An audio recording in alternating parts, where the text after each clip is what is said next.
ముఖ్య అతిథులుగా హాజరైనటువంటి గౌరవనీయులు పెద్దలు శ్రీ జాజుల శ్రీనివాస్ గౌడ్ గారు, వేదిక మీద ఉన్నటువంటి గౌరవ పెద్దలందరూ, ఉద్యమాభివందనాలు మీకు అందరికీ కూడా, వచ్చినటువంటి బీసీ బంధువులకు మరొకసారి నమస్కారం తెలియజేస్తూ, మొదటిగా సీనన్న మధ్యలో మైక్ తీసుకొని మాట్లాడి ఒకసారి బాగా ఆలోచించాలి. మనం వారు మాట్లాడిన మాటల్లో ఆవేదన, బాధ, వారి యొక్క మనసులో ఉన్నటువంటి భావం ఏ రకంగా బయటకు వచ్చిందో మనమందరం విన్నాం. కామారెడ్డి నుంచి మొదలుకొని ఈ ఉద్యమ యాత్ర ఈరోజు చివరిగా కరీంనగర్ ఈ గడ్డ వరకు కొనసాగించిన క్రమంలో ఎన్నో అవరోధాలు, ఎన్నో ఆటంకాలు, సాధక బాధకాలు, వ్యయ ప్రయాసాలు వీటన్నిటిని ఓర్చి ఇంత విజయవంతంగా ఈ గడ్డ మీద వరకు ఇక్కడ వరకు అంతిమంగా తీసుకొచ్చిన ప్రారంభ ఉద్యమ ఈ కార్యాచరణకు సంకల్పం తీసుకొని పూనుకున్నటువంటి సీనన్నకు ఒక చిన్న గౌరవం, నా యొక్క రిక్వెస్ట్, మీరందరూ లేచి ఒక్కసారి క్లాప్స్ కొట్టి ఆయన అభినందించాలి. ఎవరికి వారందరూ ఒక్కసారి గట్టిగా క్లాప్స్ కొట్టండి. సీనన్నను మనం అభినందించాలి. ఇది మన యొక్క పిల్లల జీవితాలకు పునాది లాంటి ఉద్యమం. ఇది మహా ఉద్యమం, ఇది చిన్న ఉద్యమం కాదు. అందరికి కూడా జై బీసీ, జై బీసీ, బీసీల ఐక్యత, జాజుల సీనన్న గారి నాయకత్వం వర్ధిల్లాలి, జాజుల సీనన్న గారి నాయకత్వం.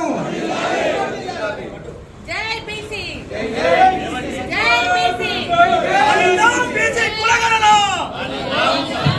సాధిద్దాం, బీసీ కులగణన లెక్కబెట్టాలి, బీసీ కులాలను లెక్కించాలి, బీసీ కులాలను మేమెంతో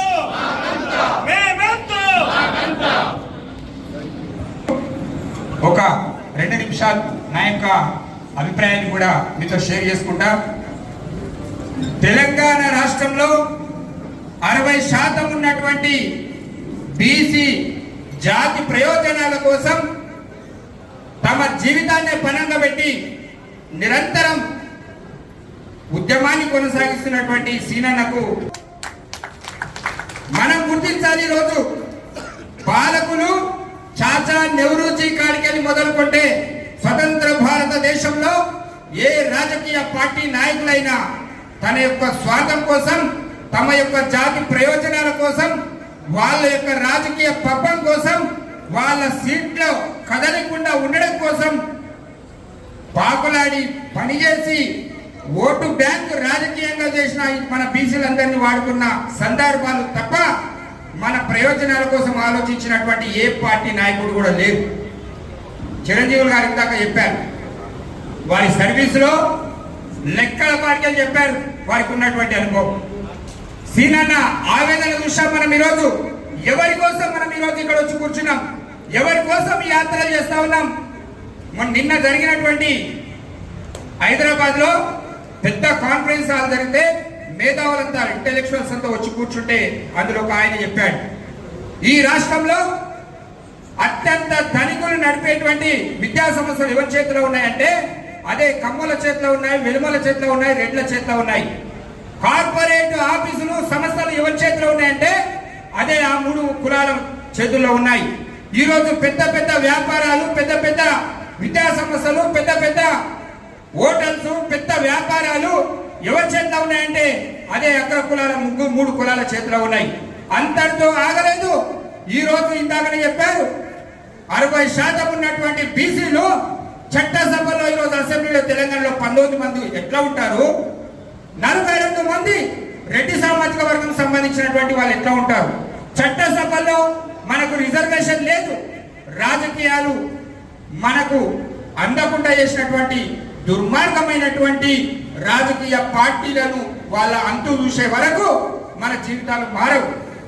చట్టసభలో చట్టాలు చేసేటువంటి చట్టసభలో మన వాళ్ళు లేనంత సేపు మన తలరాతలు రాలవు, మన తలరాతలు మారవు అనే విషయాన్ని మనమందరం కూడా గమనించాలి. ఈరోజు సీనన్న లాంటి ఉద్యమకారులు, సామాజిక ఉద్యమకారులు అనేక మంది వస్తా ఉన్నారు. వారికి ప్రోత్సాహం సరిపోవట్లేదు. వాళ్ళంటి వాళ్ళను మనమందరం కూడా ఆదరించాలి, హక్కున చేర్చుకోవాలి. అవసరమైతే మేమున్నాం వెన్నంటే అని చెప్పేసి నిలబడగలగాలి. అప్పుడే మనమందరం కూడా ఈరోజు ఒక మాట చెప్పారు, రేపు 1,00,000 మందితో మార్చి చేద్దామని. ఎస్, చేద్దామా లేదా మనమందరం కూడా ఈరోజు చెప్పగలగాలి. కరీంనగర్ నుంచి పోరుగడ్డ నుంచి ఉద్యమ ఈ ప్రాంతం నుంచి తెలంగాణ ఉద్యమంలో ఏ విధంగా అయితే మన యొక్క శక్తిని, మన యొక్క చైతన్యాన్ని ప్రదర్శించామో, రేపు సీనన్న ఇచ్చే పిలుపులో హైదరాబాద్ మార్చిలో కరీంనగర్ నుంచి ఒక 10,000 మంది, 20,000 మందిని మనంగా స్వచ్ఛందంగా తరలాల్సినటువంటి అవసరం ఉంది. ఇదే పిలుపును మన యొక్క జాతులుగా, నేను ఒక కుల సంఘం రాష్ట్ర అధ్యక్షుడిగా చెప్తా ఉన్నాను. తెలంగాణ రాష్ట్రంలో ఉన్నటువంటి 7-8 లక్షల ప్రజానికానికి ప్రాతినిధ్యం వహించే ఒక నాయకుడు చెప్తా ఉన్నాను. రేపు సీనన్న ఇచ్చేటువంటి మార్చిలో తెలంగాణ రాష్ట్ర వ్యాప్తంగా ఉన్నటువంటి సగరులను 10 నుంచి 20,000 మందిని అన్న ముందు నిలబెడతానని చెప్పేసి నేను ప్రామిస్ చేస్తా ఉన్నాను.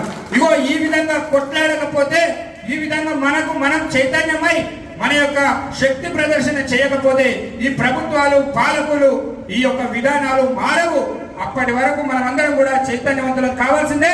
కామారెడ్డి డిక్లరేషన్ కాంగ్రెస్ ప్రభుత్వం ఆచరణలో పెట్టకపోతే వచ్చేటువంటి స్థానిక సంస్థల ఎన్నికలలో రాజకీయ పార్టీలకు అతీతంగా, కులాలకు అతీతంగా, వర్గాలకు అతీతంగా మన బీసీ జాతి బిడ్డలు ఎక్కడుంటే అక్కడ ఏకపక్షంగా నిలబడి మనం గెలిపించుకొని మన యొక్క రాజకీయ చైతన్యాన్ని కింది స్థాయి నుంచి ప్రదర్శించాల్సినటువంటి అవసరం ఉందని చెప్పి అభిప్రాయాన్ని తెలియజేస్తూ ఈ యొక్క అవకాశం కల్పించినటువంటి ఈ వేదికకు ధన్యవాదాలు తెలియజేస్తూ సెలవు తీసుకుంటున్నాను. Thank you.